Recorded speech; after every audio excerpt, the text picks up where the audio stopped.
நையாண்டி அப்படின்றதும் நான் ரொம்பவே எதிர்பார்த்தது. ஐஸ்வர்யா அவங்க எப்படி மிஸ் பண்ண முடியும்? இப்ப அடுத்து ஐஸ்வர்யா தான் பெர்ஃபார்ம் பண்ண போறாங்க. Let's welcome her. ஒரு பிசினஸ் பண்ணிட்டு இருக்கேன் பேனா வச்சு. ஆனா அதுல எவ்வளவு இன்வெஸ்ட் பண்ணியும் எனக்கு லாஸ் ஆயிடுச்சு. 10 ரூபா தாங்க எம்ஆர்பி வச்சேன், எவனும் வாங்கல. 1 ரூபாய்க்கு வச்சாது வாங்குவான்னு நினைச்சேன், அப்பயும் வாங்கல. அந்த விற்காத பேனாவை பல கோடி வச்சு விற்க போறேன். எப்படிலாம் மக்களை ஏமாத்துறாங்கன்னு கான்செப்ட். தாகப்பட்டது மகாஜனங்களே, இப்ப நான் சொல்ல போறது என்னன்னா, அற்புதமான அழகான அறிவாற்றல் பெற்ற இந்த பேனாவை பத்தி தாங்க. இதோட மகிமை என்னன்னு நான் இப்ப சொல்றேன். இந்த பேனாவோட நிப்பு உடையவே உடையாது.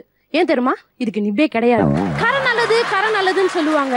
இதுல கரையும் படாது, ஏன்னா இதுல இங்கே கிடையாது. அதுக்கப்புறம் இன்னொரு முக்கியமான விஷயம் சொல்றேன். இது யாருன்னு உங்களுக்கு தெரியுதா? உங்களுக்காவது தெரியுதா? தெரியலமா. அப்ப இந்த பொண்ணை பத்தி தான் நான் பேச போறேன். இந்த பொண்ணு பேரு மிடில் கிளாஸ் மஞ்சுளா. ரொம்ப வாட்டி எக்ஸாம் எழுதி ஃபெயில் ஆன பொண்ணு. நான் என்ன பண்ண, பெண்ணை கொடுத்தேன். அந்த பொண்ணு இப்போ 500க்கு 510 மார்க் எடுத்திருக்குங்க. எப்படி நான் அந்த 10 மார்க்கும் கேட்டேன். என்னால நினைச்சீங்களா? அந்த பெண்ணால. இது மாதிரி நிறைய விஷயங்கள் இந்த பெண்ணை பத்தி நான் சொல்லிட்டே போவாங்க. இப்போ உங்க மனசுல ஒரு கேள்வி வருது, சொல்லட்டா? இந்த பெண்ணோட விலை என்னன்னு கேக்குறீங்க. 5 லட்சம் மட்டுமே. ஆனா இன்னைக்கு என்ன ஸ்பெஷல் ஆஃபர்னா 49,999 ரூபா மட்டுமே. இன்னைக்கு மட்டும் வாங்குங்க. நாளைக்கெல்லாம் வந்தீங்கன்னா கிடைக்கவே கிடைக்காது. இது யாருன்னு கேக்குறேன்னு பாத்தீங்களா?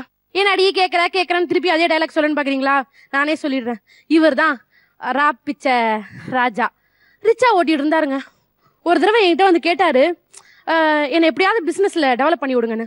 அமைஞ்சிக்கார பிரான்ச் அவருக்கு கொடுத்தேன். இன்னைக்கு அமெரிக்கால மல்டி மில்லியனர் ஆயிட்டாரு.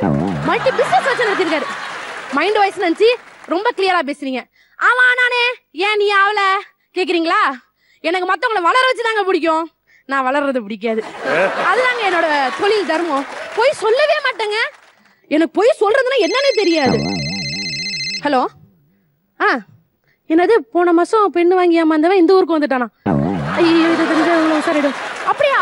தமிழ்நாட்டிலேயே என்னோட பேனாவை மாணவர்கள்லாம் கொடுக்கணும்னு தமிழ்நாட்டு அரசு சட்டம் போட்டுடுச்சா? சூப்பருங்க. இந்த பேனெல்லாம் யாரெல்லாம் வாங்குனீங்களோ எல்லாரும் வெயிட் பண்ணிக்கிட்டே இருங்க. உங்களுக்காக தோ ஆன்லைன்ல வந்துகிட்டே இருக்கேன். என்ன ஏதாவது கான்டாக்ட் பண்ணணும்னா மறக்காம அற்புத பேனா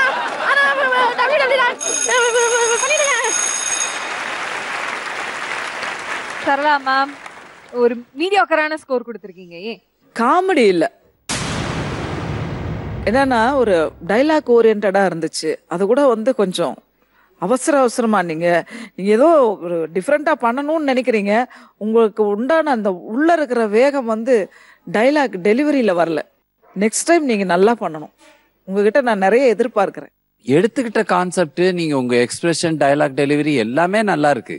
நீங்க வந்து முதல்ல வந்து உங்களுக்கு உள்ள இருக்கிற அந்த பதட்டத்தை தூக்குங்க. முதல்ல அந்த பதட்டம் தான் மைனஸா இருக்கு. ஆரம்ப கட்டத்துல ரொம்ப பிரமாதமா வந்துட்டே இருந்தீங்க, இப்ப ரொம்ப வீக் ஆயிட்டே இருக்குது. என்ன குழப்பம்னு தெரியல, பாத்துக்குங்க. ஓகேயா?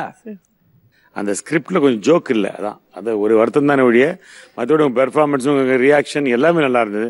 எல்லாம் கரெக்டாக எடுத்து ஃபோட்டோ எடுத்துக்க, அந்த ப்ராப்பர்ட்டி எடுக்கிற ஸ்டைலு எல்லாமே எதுவுமே திணறாமல் பண்ணிட்டீங்க. அதுக்கு தான் 8 மார்க். ஒரு மார்க் உங்கள் பெர்ஃபார்மன்ஸுக்காக மட்டும்தான் கொடுத்துருக்கேன். ஏன்னா நல்லா பண்ணீங்க பெர்ஃபார்மன்ஸ். நீங்கள் ஏமாத்துறது மட்டும்தான் பொருள் இல்லை. இல்லை, நாங்கள் சிரிக்கிறதா முக்கியமான விஷயம் இல்லை. ஓகேவா? அது திங்க் பண்ணி நல்லா வருவீங்க. No problem. Thank you. Right. So Aishwarya, all the best. Thank you so much.